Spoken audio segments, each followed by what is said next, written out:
Well, I'm gonna have to change the pace. I'm gonna have to change the pace on Bud Crawford, y'all.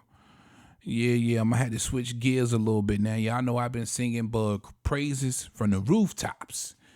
I've been giving him all his credit, his just due. I'm not sure if there's anybody out there who's been doing it as much as me. You know what I'm saying? The guy's been through a lot. He earned the right to be here. He's earned the victory laps. He's earned the trash talk. I get it. But listen, it's a youngin' that I said was going to take over 147 many moons ago. And his time is approaching rapidly. Jaron Boots Ennis. Let's talk about it. What up, YouTube? Big T.O. Heavy Bad Boxing TV, man. Get your goof ass in here. Hit the bag. Hit that like button for your boy. That helps the channel. You know, I appreciate that love. Shout out my gang, man. D1 Merg 1ML21 Skinny JT Black Jesus. My guy Troy Jack. He won. Rebel Life Modern King. Letitia YK World. My guy Tyrese Selection. Shout out my guy More and More Network. My boy Sean. Boots Ennis, man. Listen, when Ennis when Jaron Boots and when Boots finally gets a crack at one of these guys, I feel like it might be a massacre. I feel like he might destroy one of these old niggas.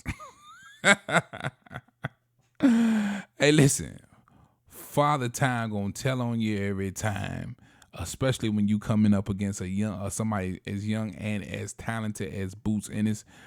I don't take it lightly. I do believe Boots is the biggest threat to them all.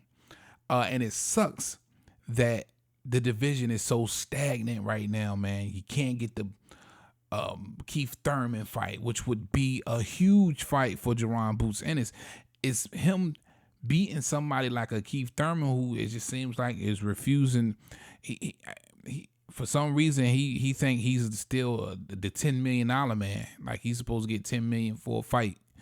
But it's a shame he can't get somebody like that in the ring. It's a shame that, you know, the next best thing smoking in a Virgil Ortiz, which I felt like people was going to try and build that to be the next mega fight at 47 for Boots Ennis, would have been the Mexican fan base behind a Virgil Ortiz at 147. So everything has just, you know, has not fallen in place for Boots Ennis, man. Hopefully in his next fight, if he can't get a Keith Thurman, hopefully he can at least at the bare damn minimum get an Emmanuel Stanionis,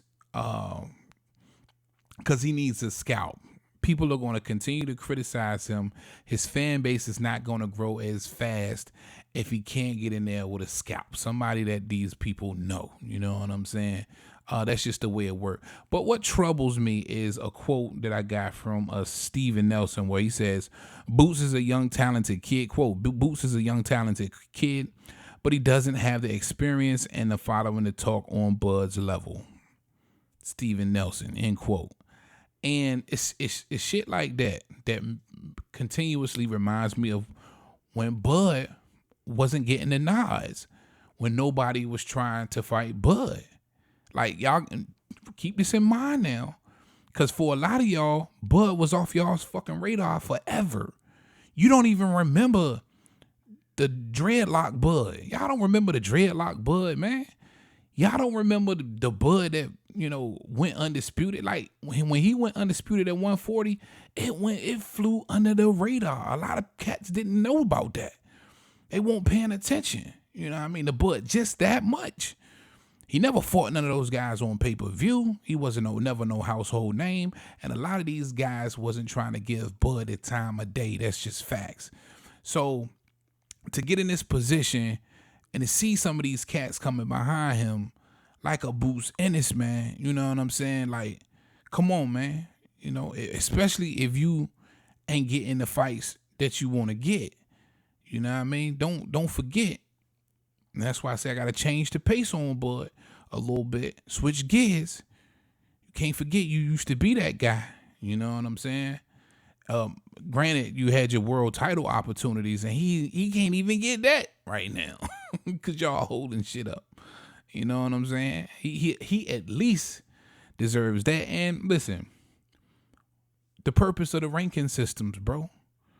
If we just not gonna use the ranking systems at all, then you know what I mean. Let's just say that because they're there for a reason. I've always been an advocate for guys fighting their mandatories, especially when those mandatories have some hype behind them and not just pure bums, you know what I mean? Because sometimes in certain divisions, you just have pure bums lined up. And I understand that shit, you know what I mean? I understand when there's an incredibly weak division, the next man up is trash. He probably already then lost 3 times. And mind you, fair is fair. You know what I'm saying? Next man up is the next man up. But a lot of times you can get around. But when you know the future's right behind you, you know what I'm saying? Come on, baby. Now if I'm sounding crazy, you guys let me know. But Boots is definitely up next.